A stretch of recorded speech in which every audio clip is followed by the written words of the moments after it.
GIDC phase 2 માં રસ્તો ચક્કાજામ કરવાનો મામલો, જેમાં વેપારીઓએ વિરોધ કરતા પોલીસનો કાફલો ઘટના સ્થળે પહોંચી ગયો હતો। કોર્પોરેશન દ્વારા રોડ નહીં બનાવાતા વેપારીઓ રસ્તા પર ઉતરી ગયા છે। મેયરે સ્થળ પર પહોંચીને રસ્તો બનાવી આપવા આશ્વાસન આપ્યું હતું। 25 દિવસમાં રસ્તાની કામગીરી પરિપૂર્ણ કરવા ખાતરી આપવામાં આવી છે। મેયરે બાંહેધરી આપતા વેપારીઓએ પોતાનું આંદોલન મુલતવી રાખ્યું છે। મહત્વપૂર્ણ છે કે કોર્પોરેશને જીઆઈડીસી 2 માં આવેલા રસ્તાને મહિનાઓ સુધી ડાયવર્ઝન તરીકે ઉપયોગ કર્યો હતો।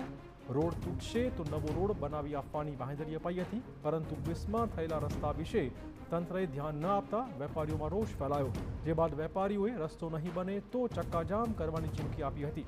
ત્યારે આજે વેપારીઓ વિરોધ કરે તે પહેલા મેયરે રસ્તાની કામગીરી પરિપૂર્ણ કરવાની ખાતરી આપતા હાલ પૂરતો મામલો થાળે પડી ગયો છે।